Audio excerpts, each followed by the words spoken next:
MS के partner और research head Anirudh Garg जुड़े हैं। अनिरुद्ध जी, गुड आफ्टरनून। बताइए, क्या इस समय जो मार्केट में वॉलेटिलिटी है और जो एफआई का वापस बिहेवियर थोड़ा सा स्ट्रेंज हुआ है, आप कैसे देख रहे हैं इस सबको? Good afternoon Anand ji. देखिए, मैं 22,000 से या 22,500 से ही बिल्कुल क्लियर हूँ कि हम एक नए बुल मार्केट में एंटर कर रहे हैं। और ये जो एफआई का बिहेवियर है सर, ये आता जाता रहेगा। बट हमें ये देखना है कि पिछले कुछ 6-8 महीनों में जो रिलेटिव चेंजेस मार्केट में हुए हैं वो बहुत स्ट्रांग हैं। और एक हमें ऐसा लगता है कि अगले बुल रन की टिल 30,000 निफ्टी, मैंने पहले भी मेंशन किया था, हमें लगता है कि नींव रखी जा चुकी है। जो पीछे ट्रम्प और इंडिया पाकिस्तान वॉर में जो केओस और कंफ्यूजन हुआ, उस कारण आई थिंक जो नींव एक बैड न्यूज में रखी जानी चाहिए, जो मैं बार बार रिपीट करता हूँ, ये हमें लगता है रखी जा चुकी है। और अगले 1-1.5 साल इंडिया के लिए आई थिंक एक सिप और बाय ऑन डिप मार्केट ही रहने वाला है। अच्छा, अनुरुद्ध जी का विजन इतना क्लियर हो गया है, मतलब 22,500 से क्या चश्मा निकाल के फेंक दिया है। सही कह रहा हूँ अनुरुद्ध जी? जी सर। है ये नजरें ठीक हो गई है या वाकई क्या है, या कांटेक्ट लेंसेज लगा रही है? नहीं सर, वो बड़ा कम चश्मा है मेरा। मतलब 0.75 ये तो कभी लगा लेते हैं। Okay okay, that's good. अच्छी बात है, अच्छा लग रहा है ऐसा भी आपका, अगर आप देखें तो आउटपुट। अच्छा, ये बताइए, जैसे कि आप कह रहे हैं कि now we are entering into a bull run, और इनफैक्ट इन बुल रन दो चीज़ों के बिना कभी भी आप बुल रन में नहीं जाते। एक तो ये कि निफ्टी बैंक नया हाई क्रिएट करे, और एक बहुत अच्छा कंट्रीब्यूशन निफ्टी आईटी का भी मिले। बट यहाँ से लीड करने लायक पोजीशन में है क्या? It's IT, considering better risk reward ratio, या फिर बैंक्स? इन दोनों में सर से मेरे कौन लिए सा पिलर ज़्यादा कंट्रीब्यूट करेगा? मेरे लिए 100% बैंक्स। हम्म। देखिए, मुझे ऐसा लगता है कि अगर आप निफ्टी बैंक को देखिए, हम ब्रॉड बेस देख लेते हैं एक बार। अगर हम निफ्टी बैंक को देखें तो ये एक 18 से 20% की ग्रोथ वाला इंडेक्स है, और ये आपको 15 मल्टीपल पे मिल रहा है। जबकि हम निफ्टी को देखें तो ये एक कहिए इस टाइम पे 15% वाला इंडेक्स है, और आपको 20+ मल्टीपल पे मिल रहा है। तो 33% of the Nifty is around Nifty bank. तो आप ये समझ सकते हैं कि निफ्टी को अगर चलना है तो ये जो सस्ता इंडेक्स है, ये जनरली इस बुल रन में, क्योंकि वैल्यूएशंस भी देखिए ना सर, बहुत ज्यादा रीजनेबल हो गए। जब हमने 2022 वाला बुल रन शुरू किया था, तब Kotak Mahindra bank, HDFC bank, ये 6-6 प्राइस टू बुक पे थे। और 2 साल 2.5 साल इन्होंने प्रॉपर पेन, प्रॉपर कंसोलिडेशन करके प्रॉफिट्स इंक्रीज होके कहीं ना कहीं हमें लगता है the stronger will get stronger from here. और यहाँ से जो निफ्टी बैंक की दौड़ होगी, वो मुझे लगता है बोथ निफ्टी और निफ्टी आईटी दोनों से बेहतर होगी। तो नेक्स्ट बुल रन को लीड करेगा बैंक्स। अनिरुद्ध जी, गुड आफ्टरनून, श्रेया बात कर रही हूँ। अब सवाल ये कि मॉनसून का समय से पहले आना ये बाजार के लिए कितना फायदेमंद, और ऐसे में कोई थीम प्ले कर रहे हैं क्या आप? जी देखिए, मॉनसून को लेके हम कोई थीम नहीं प्ले कर रहे हैं, बिकॉज जो मॉनसून से इफेक्टेड थीम्स हैं वो इंडिया में थोड़ी महंगी हैं। जैसे अगर हम एफएमसीजी की बात करें, तो क्या होता है ना कि मार्केट हमारे रूल में कि जब एक फ्रेश बुल रन होता है तो अल्टीमेटली ग्रोथ को फॉलो करता है कि ग्रोथ किधर है। तो अगर एफएमसीजी या एफएमसीजी डिपेंडेबल्स की बात करें, वो सब में ग्रोथ नहीं है, और ओवरऑल मल्टीपल भी हायर है। तो हमें ये देखना पड़ेगा कि क्या रिलेटिव चेंजेस पीछे हुए हैं मार्केट में, जिस कारण ग्रोथ मार्केट में वापस आ सकती है, या कौन कौन से ऐसे सिलेक्टेड सेक्टर्स होंगे जिनमें ग्रोथ वापस आ सकती है। हमें लगता है कि मॉनसून का कोई बहुत ज्यादा लंबा चौड़ा इम्पैक्ट शायद मार्केट पे अगले 1-1.5 साल के लिए ना रहे। ओके, चलिए, ये बात हो गई कुछ बड़े सेक्टर्स की। इंश्योरेंस स्पेस में क्या व्यू है आपका? आज एलआईसी के जो प्राइस बिहेवियर है उसको किस तरीके से देख रहे हैं आप? सर हम अनुज जी, हम इंश्योरेंस सेक्टर को ना बहुत ज्यादा वाइडली ट्रैक नहीं करते, क्योंकि हमें थोड़ा कम सा कॉम्प्लेक्स सेक्टर लगता है।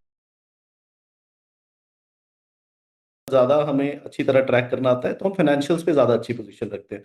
तो इंश्योरेंस को हम बहुत टाइम से समझने की कोशिश कर रहे हैं, बट अल्टीमेटली वो, मुझे क्या बोलूं, एक सुस्त सेक्टर लगता है।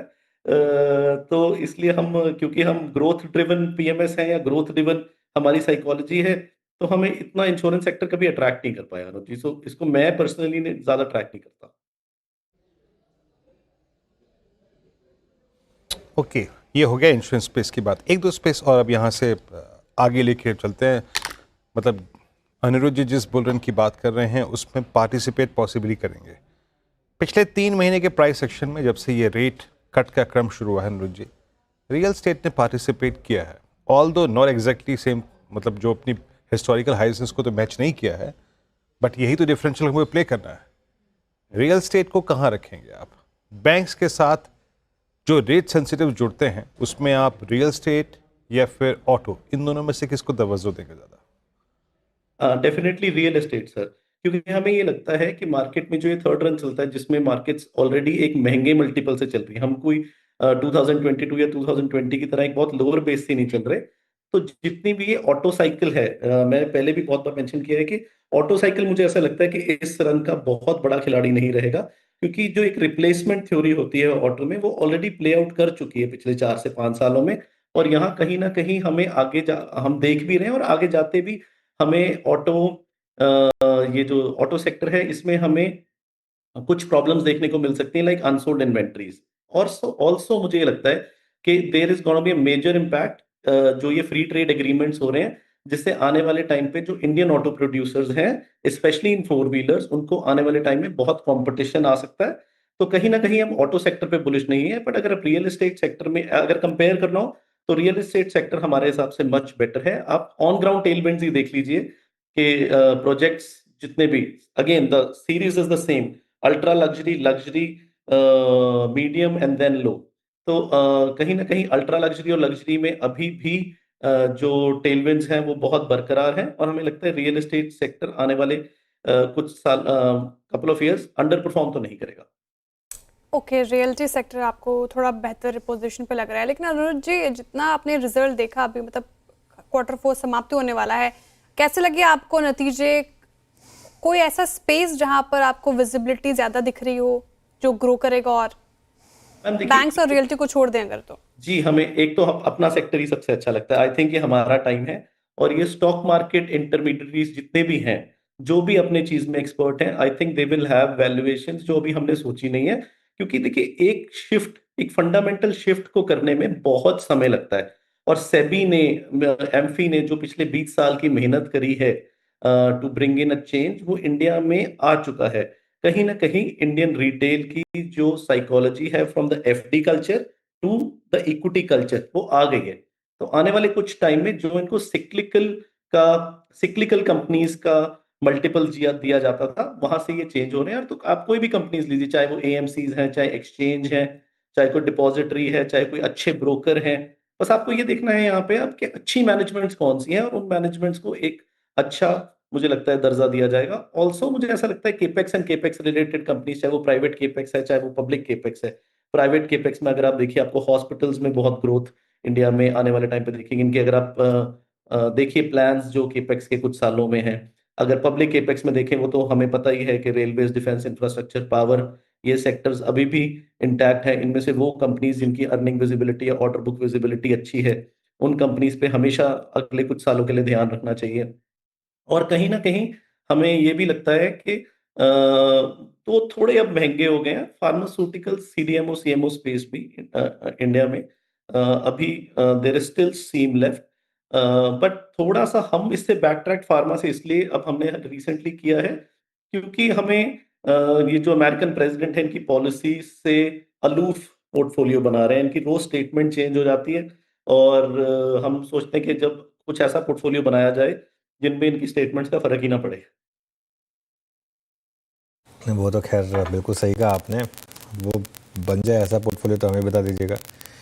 अच्छा, एक बात पूछनी थी आपसे, मेटल्स पर अब क्या व्यू बन रहा है आपका? क्योंकि मेटल्स और स्पेशलिटी केमिकल्स, ये ग्लोबल फेसिंग सेक्टर्स, यहाँ कमबैक है पिछले कुछ हफ्तों से। जी सर, अनुज जी, ये वाला जो रन है, ये मेटल्स को मेरे हिसाब से फेवर करना ही करना चाहिए। और हमारे पास हमें ये लगता है कि मेटल्स में हमें अर्ली टेलविंड्स देखने को मिल रही हैं। दो मेटल सेक्टर, क्योंकि ग्लोबल ग्रोथ में प्रॉब्लम है, specially the biggest producer China में प्रॉब्लम है, इसलिए मेटल्स थोड़े लैग कर रहे हैं। बट कहीं ना कहीं हमें लगता है कि अब what ever was behind us, inflation देखिए कंट्रोल में आ चुकी है, रेट कट आ रहे हैं। यूएस इन्फ्लेशन भी कहीं ना कहीं, अगर ये ट्रम्प जी थोड़ा सा रुक जाए तो कंट्रोल में आना चाहती है। तो ultimately I think all's bad for metals is in the past, और आने वाले टाइम में हमें मेटल्स के लिए अच्छी टेलविंड्स ही दिख रही है। अच्छा अनिरुद्ध जी, हमने बहुत सारे सेक्टर्स के बारे में बात करी, बट हर बुल रन में, हर तेजी का वो दौर जब इंडेक्स कभी 10 या 15-20% चले, मिड कैप्स में एक ना एक थीम या फिर दो थीम बहुत अच्छा पैसा बना के देती है। आप जुलाई से पहले जाइए, क्या रेलवे ने पैसा बना के दिया, क्या डिफेंस ने पैसा बना के दिया, कभी शुगर, कभी केमिकल, कोई थीम जो आपके अनुमान के मुताबिक, जिसकी स्पेशली प्रेजेंस लार्ज कैप में नहीं होती, मिड कैप में बहुत अच्छी प्रेजेंस होती है, कोई थीम जो आपको लगता हो अच्छी चलेगी यहाँ से? जी, तो सर यहाँ पे देखिए, आपने एक चीज नोट करने लायक है यहाँ पे कि हर बार वो थीम एक नई थीम होती है। तो मतलब तो इस बुल रन की नई थीम होती है, तो कहीं ना कहीं हमें ये लगता है कि अगर हम रेलवेज, डिफेंस, इंफ्रास्ट्रक्चर, केपेक्स की बात करें तो ये थीम अभी भी नहीं है। जैसे मैंने डिस्कस किया, स्टॉक मार्केट वाली जो हमारी स्टॉक मार्केट इंटरमीडिएट थीम है, ये हमें लगता है नहीं है। तो ये दोनों थीम्स हमें लगता है बहुत बढ़िया रहेंगी। कहीं ना कहीं आज हम जो सेक्टर्स की चारों की हमने बात करी है, फाइनेंस और मेटल्स, ये भी हमें ये लगता है कि मिड कैप में से ये लोग ये भी उधर के आएंगे। फाइनेंस में से चलो हमें ये लगता है कि लार्ज कैप ज्यादा परफॉर्म करेंगे, पर अगर मिड कैप्स की बात करें तो हमें मेटल्स में भी बहुत ही ज्यादा प्रॉमिसिंग थीम्स उभरती हुई दिख रही है। ओके, अनिरुद्ध जी, हालांकि सवाल इस पे था लेकिन जवाब मैं आपसे जानना चाहूँगी डिफेंस स्पेस पर। जिस तरीके से रैली हमें देखने को मिली पिछले कुछ फरवरी के बाद से, काफ़ी लोगों का मानना है कि वैल्यूएशन अभी हाई हैं। आप कहाँ पे खड़े हैं ऐसे में? क्या चेज करने लायक है अभी डिफेंस स्टॉक्स? देखिए, हाँ, मार्केट में कुछ डिफेंस स्टॉक्स की अगर हम बात करें या कोई भी स्टॉक्स जो हमें अच्छे लगते हैं, उनको चेज करने की जरूरत नहीं है। आपको अच्छे अच्छे डिप्स मिलेंगे बीच में, पर हाँ, उस टाइम पे बाय करने की हिम्मत हमने जरूर दिखानी पड़ेगी, क्योंकि डिफेंस का जो इंडिया में रोल है वो अभी खत्म नहीं हुआ है। इंडिया की डिफेंस इंडस्ट्री देखिए, अगर हम if I may say so, this was not an India Pakistan war, this was a India China war, because Pakistan ultimately was supported by China.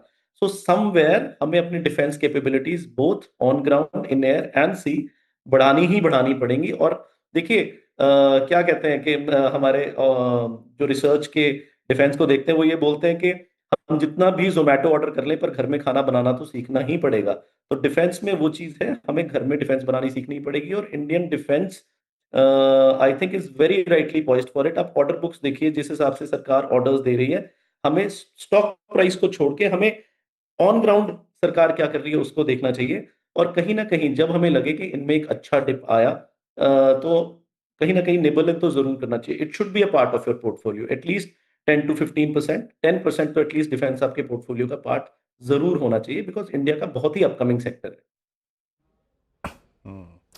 नए ज़माने में कहावत कहने का जो अंदाज होता है वो अलग होता है। अनिरुद्ध जी, इस ज़माने में कहते थे खाना बनाना आता है, कभी कभी बाहर से मंगा लेंगे। अब तो जोमेटो है, कहते हैं कभी कभी खाना बनाना भी आना चाहिए, है ना? आपने इस बात को इस तरीके से कहा। एनीवे, बहुत बहुत शुक्रिया, आप इस कार्यक्रम में शामिल हुए, सभी स्टॉक्स और इंडस्ट्रीज पर राय रखी आपने, बहुत बहुत शुक्रिया। अब आते हैं आज की अप्रोच पर। 24,762। अनुज,